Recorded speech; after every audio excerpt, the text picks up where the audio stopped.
আমাদের কর্মীদের যারা রক্ত নিয়েছে তারা কেউ পার পাবেন না, পাতাল থেকে খুঁজে বের করা হবে, প্রয়োজনে যুদ্ধ হবে। যে ভাষা তৃণমূল কংগ্রেস বোঝে সেই ভাষায় উত্তর হবে। এই বাংলায় পরিবর্তন নয়, এই বাংলায় বিসর্জন হবে, বিসর্জন। 26-এর নির্বাচন তৃণমূলের বিসর্জন। তাই যারা 200 পারের কথা বলছেন না, 200 পার, এবার 200 পার নয়, তৃণমূলকে পরপারে পাঠিয়ে দেবে বিজেপি। তৃণমূল বাঁচতে পারবে না। আমাদের কর্মীদের যারা রক্ত নিয়েছে, আমাদের 21-এ যে অত্যাচার তৃণমূল কংগ্রেস করেছে, যাদের হাতে রক্ত আছে বিজেপির, তারা কেউ পার পাবেন না। সরকারের পরিবর্তন হবে, পাতাল থেকে খুঁজে বের করা হবে। আজকে মনে রাখবেন, অস্ত্র ধরতে বা বিজেপিকে বাধ্য করবেন না। বিজেপির কর্মী মার খাবে, মরে যাবে, কিন্তু দীর্ঘদিন একতরফা আক্রমণ চলবে না। দীর্ঘদিন একতরফা আক্রমণ চলবে না। গান্ধীজি শান্তির কথা বলেছিলেন, অহিংসার কথা বলেছিলেন, হাতে কিন্তু গীতা ছিল। আর গীতায় বলা আছে যে সর্বধর্ম পরিত্যাজ্যং মামেকং শরণং মশি অহং তাং সর্ব পাপেভ্যো মোক্ষয়িষ্যামি মা শুচো। সমস্ত ভুলে যাও, এখন যুদ্ধ করো, প্রয়োজনে যুদ্ধ হবে। যে ভাষা তৃণমূল কংগ্রেস বোঝে সেই ভাষায় উত্তর হবে। বিজেপির মতো করে ক্ষমতায় এসছে সারা দেশে। এই বাংলায় পরিবর্তন নয়, এই বাংলায় বিসর্জন হবে, বিসর্জন।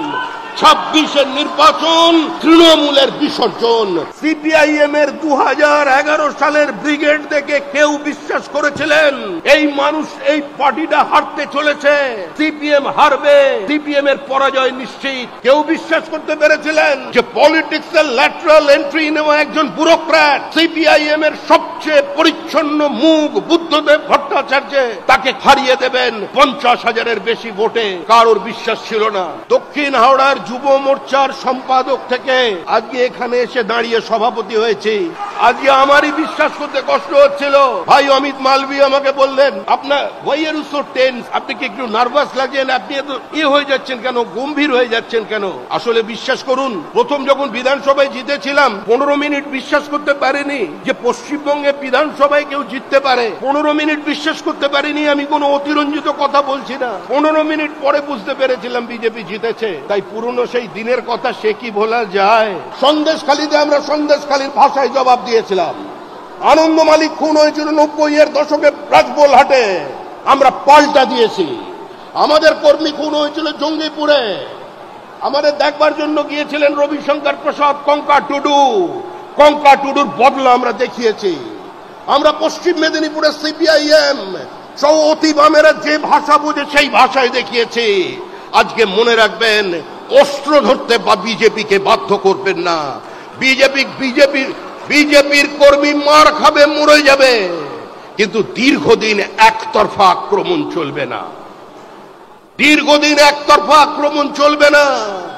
আমার এই চ্যানেলের ভিডিওগুলো যদি তোমাদের ভালো লেগে থাকে, তা প্রতিটা ভিডিওতে লাইক কমেন্ট করবে। এবং চ্যানেলটা আমি নতুন শুরু করেছি, তো চ্যানেলটা যাতে একটু বড় হতে পারে, তোমাদের সাহায্য ছাড়া তো পসিবল না। তো জলদি সাবস্ক্রাইব করে দাও। Thank you. দেখা হচ্ছে পরের ভিডিওতে আবার।